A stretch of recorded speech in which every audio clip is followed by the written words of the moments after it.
नमस्कार दोस्तों, आज हम जो क्वेश्चन करेंगे वो सुप्रीम कोर्ट से रिलेटेड क्वेश्चन करेंगे कि कैसे एग्जाम के अंदर क्वेश्चन बनते हैं। आज का अपना पहला क्वेश्चन है, भारत के सर्वोच्च न्यायालय की स्थापना कब हुई? काफी इंपॉर्टेंट क्वेश्चन है। इस क्वेश्चन को हम कहीं से कनेक्ट करके बताएंगे आपको। 26 सॉरी पहला ऑप्शन आपके पास 23 जनवरी 1950 को, 25 जनवरी 1955 को, या फिर 15 जनवरी 1952 को, या फिर कह सकते हैं 26 जनवरी 1950 को। देखो, जो अपने सुप्रीम कोर्ट की स्थापना कब हुई, इसका जो सही जवाब रहेगा ये रहेगा 26 जनवरी 1950। इसका सही आंसर क्या रहेगा? ये रहेगा 26 जनवरी 1950। इस 26 जनवरी 1950 को एक चीज दिन के रूप में और मनाया जाता है, जिसको हम बोलते हैं रिपब्लिक डे। क्या बोलते हैं? रिपब्लिक डे के रूप में भी मनाया जाता है इस दिन को, 26 जनवरी को ही। और 26 जनवरी 19 एक घटना घटी थी 1929 के अंदर। रावी नदी के तट पर लाहौर का अधिवेशन हुआ था। किसका अधिवेशन हुआ था? लाहौर का अधिवेशन हुआ था। याद रखना, बहुत ज्यादा इंपॉर्टेंट है ये। लाहौर का अधिवेशन, रावी नदी के तट पर कांग्रेस का अधिवेशन हुआ था। उसके अंदर इस 26 जनवरी को ही, क्या बोला मैंने, 26 जनवरी को ही स्वतंत्रता दिवस के रूप में मनाए जाने की बात कही गई थी। उम्मीद करता हूं समझ में आ गया होगा। नेक्स्ट क्वेश्चन अपने पास, भारत के संविधान की व्याख्या करने का अंतिम प्राधिकार जो अधिकार है, किस संस्था को है? क्या कहा गया है यहाँ पे? बड़े ध्यान से देखो। संविधान की व्याख्या करना, व्याख्या करने का मतलब क्या है? कोई अगर मान लेते हैं पार्लियामेंट में कोई कानून बना दिया, क्या बना दिया? कोई पार्लियामेंट के अंदर कानून बना दिया, संसद में कानून बन गया। कानून बनने की प्रक्रिया आपको पता होता है। कोई बिल पहले लोकसभा या फिर उस राज्यसभा, दोनों के पास आता है। दोनों को पास करना होता है अलग अलग। अगर संवैधानिक संशोधन है तो वो दोनों से पास होता है 2/3 से, बहुमत से, यानी इसको बोलते हैं स्पेशल मेजोरिटी, लोकसभा और राज्यसभा से। उसके बाद फाइनल जाता है प्रेसिडेंट ऑफ इंडिया, यानी भारत के राष्ट्रपति के पास जाता है सिग्नेचर होने के लिए। अगर उसके सिग्नेचर उस बिल पे हो जाते हैं तो वो उसी टाइम से बन जाता अपना एक्ट, या जिसको बोलते हैं अधिनियम। उम्मीद करता हूं समझ में आ गया होगा। अब एक बात और देखो, अब क्या कहा गया है, पार्लियामेंट ने तो एक्ट बना दिया, कानून बना दिया, लेकिन उसकी व्याख्या कौन करेगा? ये कानून के तहत या ये फिर संविधान के तहत बनाया गया कानून है, इसकी व्याख्या करता है आपका, व्याख्या करने वाला होता है सुप्रीम कोर्ट। क्या बोलेंगे इसको? Supreme court. यानी supreme court of India Bharat का उच्चतम न्यायालय। उम्मीद करता हूं समझ में आ गया होगा। दोबारा फिर सुनो इस बात को। कोई कानून पार्लियामेंट के अंदर आता है, बनता है, लोकसभा के अंदर भी पास होता है, राज्यसभा के अंदर भी पास होता है। सिंपल बिल की बात कर रहे हैं हम, सामान्य बहुमत से जो पास होता है। सामान्य बहुमत का मतलब होता है कोई बिल 1/3 से पास होता है। स्पेशल मेजोरिटी होती है 2/3। अगर दोनों से, लोकसभा और राज्यसभा से पास होता है, देखो कई बार क्या होता है, बिल या तो लोकसभा के अंदर आता है या राज्यसभा के अंदर, किसी भी सदन के अंदर आ सकता है। लेकिन फाइनल जो अगर सिग्नेचर होते हैं उस पे होते हैं असेंट, जिसको हम कहते हैं प्रेसिडेंट के होते हैं। उसके बाद ही वो एक्ट बन पाता है। वो एक्ट संविधान के हिसाब से सही है या नहीं है? क्या वो किसी फंडामेंटल अधिकार का हनन तो नहीं कर रहा? दूसरी बात, क्या वो बेसिक स्ट्रक्चर का हनन तो नहीं कर रहा? बेसिक स्ट्रक्चर यानी आधारभूत ढांचे का तो हनन नहीं कर रहा। व्याख्या करने का मतलब इसका यही है। तो किसके पास है वो पावर? आपका सुप्रीम कोर्ट ऑफ इंडिया के पास। नेक्स्ट क्वेश्चन अपने पास, किसी एक व्यक्ति को भारतीय सर्वोच्च न्यायालय के अधीन न्यायालय के न्यायाधीश के रूप में नियुक्त होने के लिए उच्चतम न्यायालय, किसकी बात कर रहा है यहाँ पे? उच्चतम न्यायालय की बात कर रहा है। कितने वर्षों तक अभ्यास करना अनिवार्य है सर्वोच्च न्यायालय के न्यायाधीश बनने के लिए? 5 साल, 10 साल, 12 साल, या फिर 15 साल? देखो, इसका जो सही आंसर रहेगा ये रहेगा जी 10 साल। उसको किसी भी हाई कोर्ट्स के अंदर, क्या बोला मैंने, किसी भी हाई कोर्ट्स के अंदर उसको प्रैक्टिस कह सकते हैं या फिर अभ्यास कह सकते हैं। 10 साल तक उसको करना अनिवार्य बताया गया। नेक्स्ट क्वेश्चन अपने पास, निम्नलिखित में से कौन सा अनुच्छेद सर्वोच्च न्यायालय की स्थापना और संविधान से संबंधित है? बड़े ध्यान से देखना। आर्टिकल 202, आर्टिकल 124, 197 या 152। क्या कहा गया है? जो अपने पास है ना सुप्रीम कोर्ट ऑफ इंडिया, उसकी स्थापना किस आर्टिकल के तहत की गई है? वो आर्टिकल है आपका आर्टिकल 124। बड़े ध्यान से देखना, ये अपने पास है 124 आर्टिकल। अगर हम हाई कोर्ट्स की बात कर रिलेट करते हैं इससे, क्या बोलेंगे आप, इससे रिलेट करते हैं, अगर ये सुप्रीम कोर्ट के लिए आर्टिकल 124 है ना, तो जितने भी हमारे हाई कोर्ट्स होते हैं ना, उसके लिए आर्टिकल 214 बताया गया है। ये बात याद रखना, हाई कोर्ट्स की बात कर रखी है हमने 214। एक और चीज देखो, आर्टिकल 124 किस में बात कही गई है? ये कही गई है, अगर पार्ट पूछे ना, भाग की बात करें, पार्ट की बात करता है एग्जामिनर, पूछता है किस पार्ट के अंदर आता है, पार्ट भी साथ साथ में बता देना, भाग नंबर 5 के अंदर आता है ये आर्टिकल। कहां से कहां तक आता है? 114 से, सॉरी 124 से लेके 147 तक आता है। उम्मीद करता हूं ये बात आपको समझ में आ गई। एक चीज और बताता हूं, अगर एट प्रेजेंट के अंदर है ना हमारे पास, क्या बोला मैं, एट प्रेजेंट के अंदर हमारे पास एक तो मुख्य न्यायाधीश अपने पास और 33 अन्य न्यायाधीश हैं। अगर न्यायाधीशों की संख्या पूछे तो 33 है, अगर इंक्लूडिंग सीजीआई को पूछे, चीफ जस्टिस ऑफ इंडिया को पूछे, तो आपने 34 देना जवाब। ये भी फर्क आपको समझ में आ गया होगा, उम्मीद करता हूं।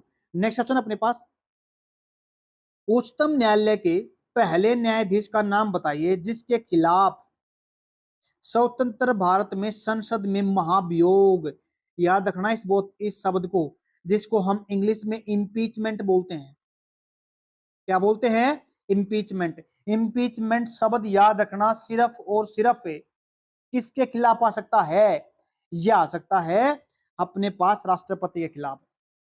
याद रखना, जो इंपीचमेंट वर्ड यूज होता है ना, ये सिर्फ प्रेसिडेंट ऑफ इंडिया के लिए ही यूज होता है। याद रखना इस बात को। और महाभियोग कहां पे आया था? ये सर्वोच्च न्यायालय के पास ये बात पहुंची थी। कौन था वो? देखो, justice Ramaswamy, justice Subbarao, justice Mahajan या फिर जस्टिस वीर स्वामी। बताओ इसका जवाब, आपको पता था। देखो इसका सही जवाब क्या है, इसका जस्टिस वी रामास्वामी है, पहला इसका ऑप्शन सही रहेगा। स्वतंत्र भारत में संसद में महाभियोग का प्रस्ताव पेश किया गया था इनके खिलाफ। किसके खिलाफ है? जस्टिस रामास्वामी के खिलाफ। इम्पीचमेंट। एक और चीज, इम्पीचमेंट क्या हो, इम्पीचमेंट अगर लेके आते हैं ना, किसके खिलाफ है? राष्ट्रपति के खिलाफ, सुप्रीम कोर्ट के अंदर। वो जो प्रेसिडेंट है ना, प्रेसिडेंट ऑफ इंडिया, अगर उसने क्या किया है, अगर मिसबिहेव, देखो दो इसके लेवल होते हैं, दो ग्राउंड हम कह सकते हैं किसके, जो अपने पास प्रेसिडेंट ऑफ इंडिया होता है, इसके दो ग्राउंड होते हैं। या तो इंपीचमेंट ला सकते हैं, कब ला सकते हैं? या तो उसने मिसबिहेव किया हो, पहला। दूसरा, दूसरा उसने किया हो जो अपने पास वोलेशन ऑफ कॉन्स्टिट्यूशन, संविधान का उल्लंघन किया है। सिर्फ दो ही ग्राउंड है इसके। उम्मीद करता हूं समझ में आएगा। नेक्स्ट क्वेश्चन अपने पास, निम्नलिखित में से कौन सा अनुच्छेद सर्वोच्च न्यायालय की अनुसंगी शक्तियां, अनुसंगी का मतलब क्या होता है? जो इसकी ड्यूटी बनती है, किसके? सुप्रीम कोर्ट की, किसके तहत आता है? आर्टिकल 144 के तहत, आर्टिकल 143 के तहत, 150 के तहत या 138 के तहत। जो इसका सही आंसर रहेगा ये रहेगा आर्टिकल 140 के तहत, यानी अपनी ड्यूटियां डिस्चार्ज करता है। कौन? Supreme court. उम्मीद करता हूं समझ में आएगा। नेक्स्ट क्वेश्चन अपने पास, किस लेख के तहत भारत का सर्वोच्च न्यायालय आदेश जारी करता है? बहुत इंपॉर्टेंट क्वेश्चन है, अगर इसको हमें जितने भी स्टार्ट, कितना इंपॉर्टेंट कह सकते हैं इस क्वेश्चन, सबसे इंपॉर्टेंट क्वेश्चन होता है, बहुत ज्यादा इंपॉर्टेंट। यानी आदेश जारी करने का मतलब होता है रिट। क्या पढ़ते हैं हमें? रिट पढ़ते हैं उसको। सुप्रीम कोर्ट रिट जारी करता है, कब जारी करता है रिट? जब हमारे पास फंडामेंटल राइट्स हैं। कितने फंडामेंटल राइट्स अपने पास है? मैं बता देता हूं। अपने पास एक भाग है, भाग नंबर 3। क्या बोला मैंने? अपने पास एक भाग है, भाग नंबर 3। उस 3 के अंदर अपने पास फंडामेंटल राइट्स हैं, मौलिक अधिकार हैं। मौलिक अधिकारों की संख्या 6 है, पहले 7 होती थी। क्या बोला मैंने? पहले 7 होती थी। एक मौलिक, एक अधिकार को निकाल दिया गया जिसको संपत्ति का अधिकार बोलते हैं। किस 1978 के अंदर 44वां संविधान, बहुत इंपॉर्टेंट चीज बता रहा हूं आपको, 44वां संविधान संशोधन हुआ था 1978 के अंदर। संपत्ति के अधिकार को यहां से निकाल दिया गया था, फिर अपने पास 6 अधिकार रह गए थे। अब आते अपने पॉइंट पे। पॉइंट क्या, अपने पास आदेश, रिट जारी करने का आदेश अपने पास सिर्फ सुप्रीम कोर्ट को होता है। किस आर्टिकल के तहत, सबसे पहले ये देख लेते हैं। भाग नंबर 3 के अंदर अपने पास मौलिक अधिकार है, कहां से कहां तक है, आर्टिकल नंबर 12 से लेके, याद रखना बहुत इंपॉर्टेंट चीज बता रहा हूं, 12 से लेके 35 तक अपने पास क्या है, फंडामेंटल राइट्स हैं। अब एक बात देखो, आप में याद होगा, आदेश जारी करना किसके तहत आता है, आर्टिकल 12 से लेके 35 तक कहां पे पहुंचा गया। आर्टिकल 68 हो सकता है, बिल्कुल नहीं हो सकता। आर्टिकल 56 हो सकता है, बिल्कुल भी नहीं हो सकता आपका। तो बचे कौन से अपने पास, अपने पास सिर्फ दो ही आर्टिकल बचे, एक तो 20 बचा और एक 32 बचा। इसका जो सही जवाब रहेगा ना, ये रहेगा आर्टिकल 32। रिट जारी करने का जो अधिकार होता ना, वो आर्टिकल नंबर 32 के तहत होता है। सुप्रीम कोर्ट को रिट जारी कब हो सकता है, जब आपका भाग नंबर 3 यानी फंडामेंटल राइट्स का हनन किया जाता है। सुप्रीम कोर्ट सुमोटो यानी खुद का भी एक्शन ले सकता है किसी के खिलाफ। अगर किसी के फंडामेंटल राइट्स का हनन होता है तो क्या कर सकता है, सुप्रीम कोर्ट खुद भी संज्ञान ले सकता है। तो आर्टिकल नंबर 32 है। एक चीज और बताता हूं, आप कहोगे ये तो आर्टिकल हो गया किसके लिए, सुप्रीम कोर्ट के लिए। हाई कोर्ट्स के लिए सुन लो, हाई कोर्ट्स में कितना है, आर्टिकल 126 यानी आर्टिकल 226 है ये। आर्टिकल 226 किसकी बात कही गई है, ये जो अपने पास हाई कोर्ट्स होते ना, उनको भी रिट जारी करने का अधिकार होता है। क्या बोला मैंने, उनको भी रिट जारी करने का अधिकार होता है अगर किसी के फंडामेंटल राइट्स हनन होते हैं। याद रखना, अब जो बता रहा हूं बहुत ज्यादा इंपॉर्टेंट है। क्या वो, सुप्रीम कोर्ट केवल और केवल रिट जारी कर सकता है 32 आर्टिकल के तहत, केवल और केवल जब अपने फंडामेंटल राइट्स का हनन होता है। लेकिन जो अपने पास सुप्रीम कोर्ट्स होते हैं ना, क्या होते हैं, सुप्रीम कोर्ट से, sorry, high courts, high courts होते हैं ना, वो फंडामेंटल राइट्स का हनन होने पे तो रिट जारी कर ही सकता है, इसके अलग भी वो आदेश जारी कर सकता है। अब यहां से इंपॉर्टेंट बात समझने क्या हुई, इंपॉर्टेंट बात समझने की, सुप्रीम कोर्ट तो केवल फंडामेंटल राइट्स के हनन होने पे करता है, और जो हाई कोर्ट्स होते हैं वो फंडामेंटल राइट्स के हनन होने के साथ साथ वो अन्य आदेश भी जारी कर सकते हैं किसी मामले को लेकर। तो अब आप समझ में एक बात आई होगी, तो इसमें सुप्रीम कोर्ट की पावर ज्यादा हुई आदेश जारी करने की, रिट जारी करने की, हाई कोर्ट्स की। तो आप समझोगे सुप्रीम कोर्ट्स की होती है, लेकिन अब आपने इस बात को पढ़ लिया है, हाई कोर्ट्स की क्या है, पावर ज्यादा है। क्यों, क्योंकि हाई कोर्ट से रिट जारी करने के साथ साथ अन्य आदेश भी जारी कर सकता है। तो पावर किसकी ज्यादा हुई, हाई कोर्ट्स की। उम्मीद करता हूं ये बात आपको समझ में आ गई होगी। नेक्स्ट क्वेश्चन अपने पास, भारतीय संविधान के अनुसार खालिस्तान के आदेश के बगैर सर्वोच्च न्यायालय के न्यायाधीश को पद से नहीं हटाया जा सकता।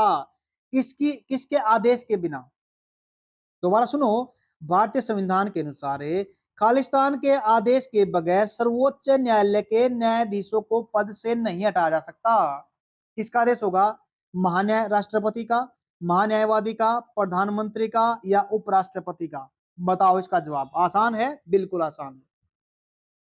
देखो, वो है अपने पास प्रेसिडेंट ऑफ इंडिया, यानी राष्ट्रपति का आदेश होगा तभी सर्वोच्च न्यायालय, सुप्रीम कोर्ट के जो जज होते हैं ना, उनको पद से हटाया जा सकता है। इसमें इस प्रधानमंत्री का तो कोई मामला ही नहीं है, ना उपराष्ट्रपति का मामला इसके अंदर, ना अपने पास महान्यायवादी का, अटॉर्नी जनरल ऑफ इंडिया। याद रखना बहुत ज्यादा इंपॉर्टेंट है, आर्टिकल पूछ लेता है एग्जामिनर, 76 आता है इसके तहत। क्या बोला मैंने, आर्टिकल 76 पूछ लेता है।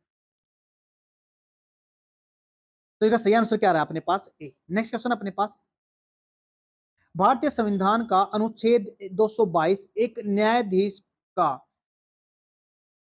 एक उच्च न्यायालय से दूसरे में स्थानांतरण किससे संबंधित है। अब देखो, अपने पास हाई कोर्ट्स हो गए, हाई कोर्ट्स में क्या कह रहा है, अगर मान लेते हैं अपने पास एक जज है, क्या बोला मैंने, एक जज है, जज है अपने पास, अगर उसको ए कोर्ट से अगर बी कोर्ट में जाना है, मतलब उसका ए कोर्ट से ट्रांसफर हो गया, कहां पे हो गया, ए कोर्ट से बी कोर्ट के अंदर उसका ट्रांसफर हो गया, तो ये मामला किसके पास होता है? राज्य के नीति निर्देशक तत्व है, ये तो है ही नहीं। ये कहां पे आता है? ये आता भाग नंबर 4 में, याद रखना, बता देता हूं। ये आता आपका भाग नंबर 4 के अंदर आता है। जैसे ही हमने पढ़ा था ना फंडामेंटल राइट्स 12 से लेके 35 तक, तो ये अपना आता 36 से लेके 51 तक, याद रख लेना।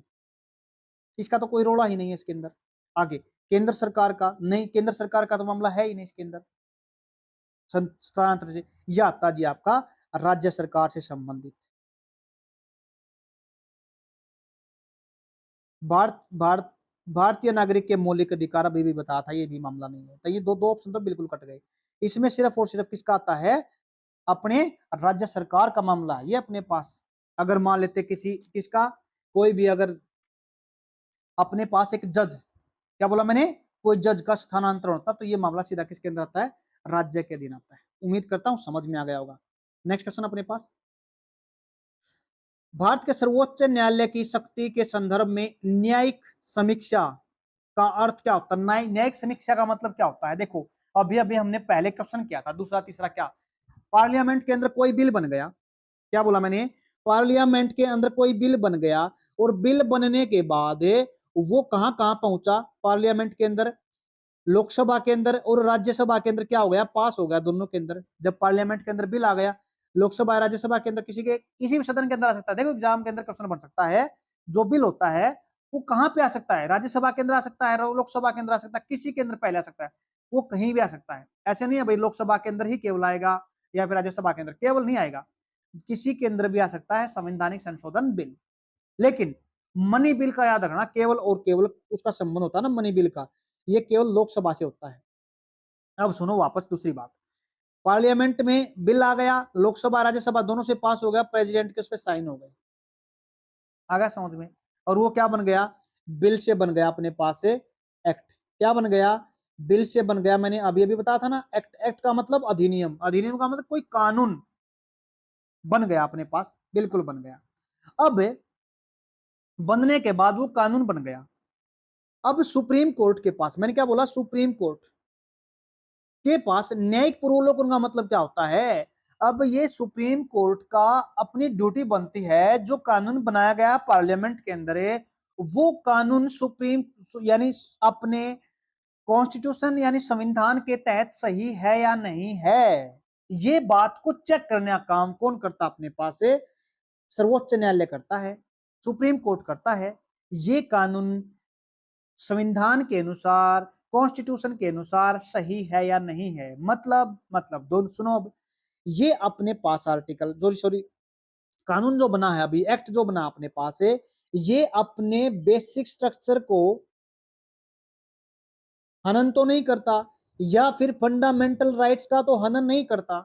ये बात चेक करता सुप्रीम कोर्ट, ये वैलिडिटी को चेक करता है सुप्रीम कोर्ट, और इसी को बोलते हैं न्यायिक समीक्षा। क्या बोलेंगे इसको? न्यायिक समीक्षा बोलते हैं, या इंग्लिश में बोलते हैं इसको जुडिशियरी रिव्यू। अब देखो कहां से ऑप्शन है, यह प्रधानमंत्री के आपातकाल के संबंध में सलाह देता? बिल्कुल नहीं देता। यह भारत के मुख्य न्यायाधीश की शक्तियों और कार्यों की परिभाषित करता है? नहीं करता। यह भारत की निचली अदालतों की शक्तियों को नियंत्रित करता? बिल्कुल नहीं करता। यह संसद द्वारा पारित किसी भी कानून की संवैधानिकता की जांच करता? बिल्कुल।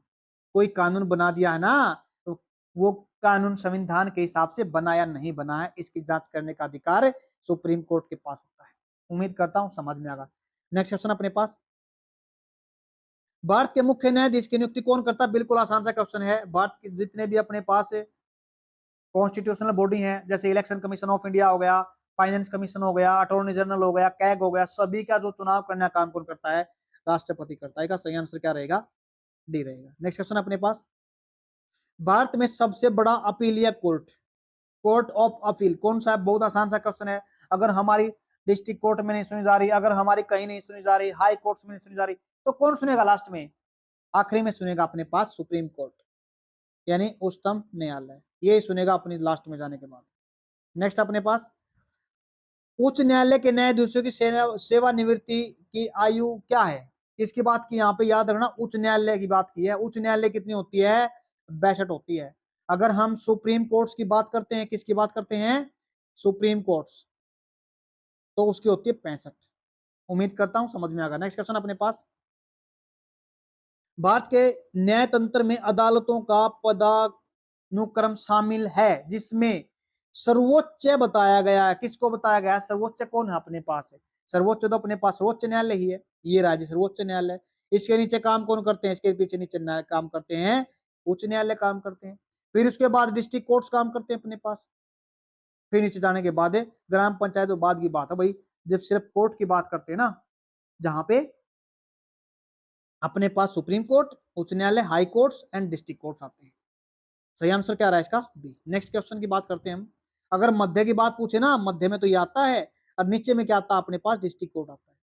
नेक्स्ट अपने पास, उन प्रथम महिला का नाम बताइए जो भारत के किसी राज्य के उच्च न्यायालय की मुख्य न्यायाधीश की बात करते हैं।